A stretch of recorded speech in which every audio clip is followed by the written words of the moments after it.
Hello and thanks for joining us again. I'm here at the SAP Extreme Sailing event. And on my left here I have Rasmus Kostner.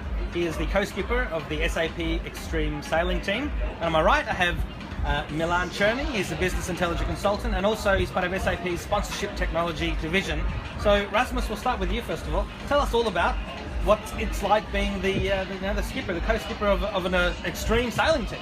Yeah, we just came to Sydney here to sail the last act of the Extreme Sailing Series in 2014. Yep.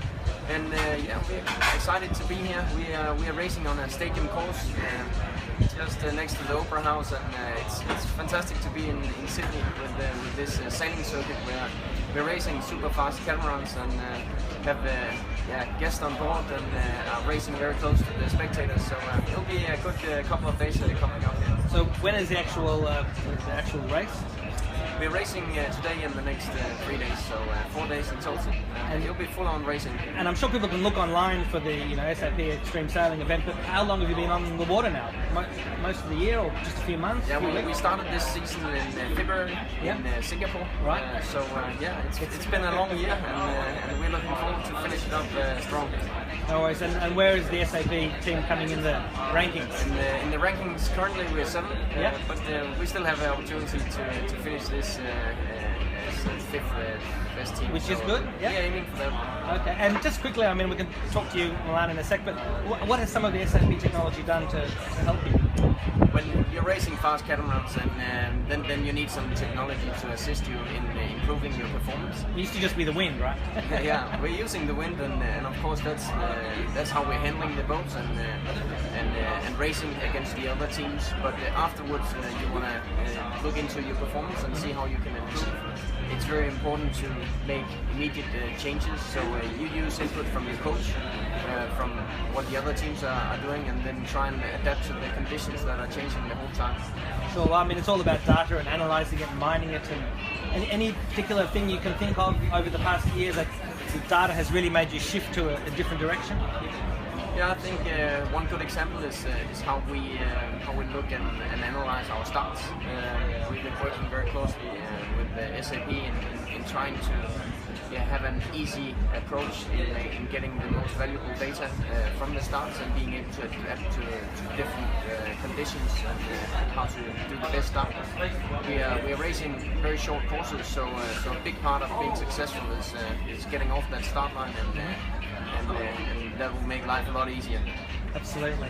And so, Milan, tell us about SAP's involvement in the whole racing thing, and what you've had to do from your end to make Rasmus's life easier. Yeah, so SAP started to work with the Extreme Sailing Series, the SAP Extreme Sailing team, around 3 years ago. And as Rasmus said, like one main goal we had is to support the sailors and their decision making on the water, but also to support the fans and the audience to understand the sport better, to simplify it, and to make it accessible to a broader fan base, let's say.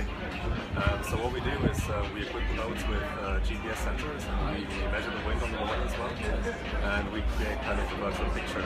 So the sport, which can be quite complex, gets understandable for fans and media and spectators on the shore, and yeah, make it more exciting basically for the whole world. When you see, and there's a screen here which the viewers aren't seeing, but I've been on boats like this as a guest, and there's a lot of frenetic activity. Is any of this information being looked at live on the water, or is all of the focus, and some sort of question to both of you, or is all of the focus on sailing the boat and the information is looked at afterwards? So the focus at the moment is for the sailors to look at the information afterwards. Yeah. I mean, it doesn't seem to be time to be looking at a screen. Exactly. There's also a rule, I think Rasmus can talk about that a little bit better. The sailors are not allowed to use any technology on the water during racing, right? Except the watch? Yeah. Watch and a compass. That's it, yeah. And your brain. So, go on. Yeah. What we're currently looking into is adding value with technology to the time frame between the racing. So we make the data accessible to the sailors, to their coaches between the races, so they can prepare better for the next race, debrief from the last race. However, for the fans and the spectators and the media on the shore, we make the information accessible in real time, so they can consume what's happening on the water in real time. They can get a virtual picture, they can get a 3D picture of the and also analyzes the stuff in real time. Yeah, so there is a real-time component, but Absolutely. sadly not for the competitors, it's for the but happily for the viewers. So how's the technology evolved over the past 3 years? What little things have become better with each season? I think we've come a long way. We started actually with one of the biggest regattas in Europe, applying the GPS technology to sailing. And since then, the whole software developed quite a lot. We work closely with the target groups, which is the sailors, the fans, the regatta organizers as well. We want to co-innovate with them. We want to innovate the sport, and we want to take that feedback, and we do that actually, and we incorporate that feedback into our software. So everything you see in the software is closely aligned with the requirements and needs of the people using it. So we do have a solution which can serve different kinds of requirements. So for the sailors, it's very important to deep dive into details, to see the actual racetrack, to see sophisticated measures as well.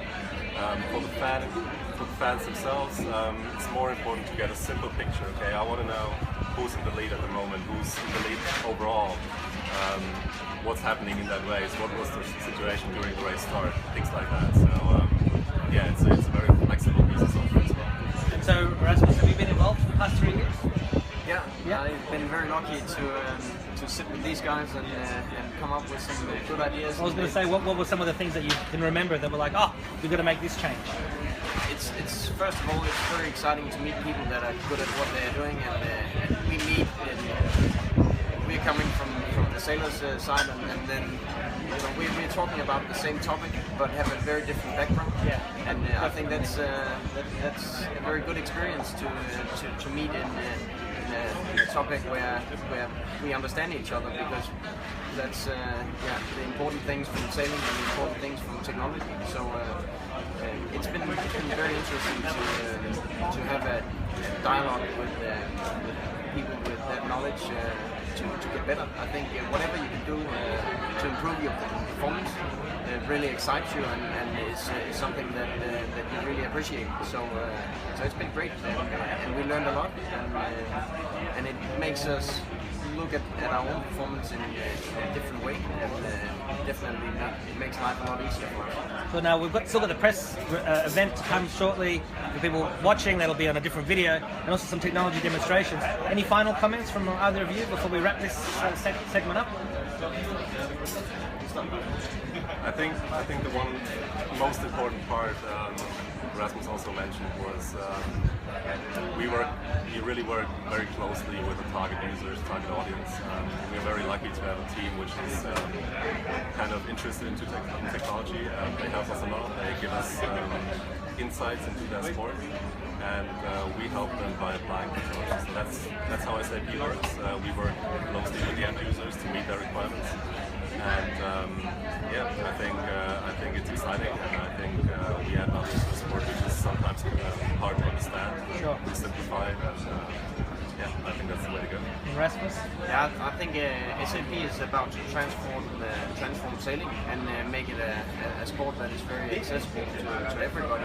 Sailing is a very complex sport, maybe one of the most complex sports in the world. You need somebody to guide you on the numbers and what actually is going on for it to be really interesting. So we really appreciate the help, and we really enjoy sharing this sport with a lot of people around the world. Okay, thank you very much. Thank you.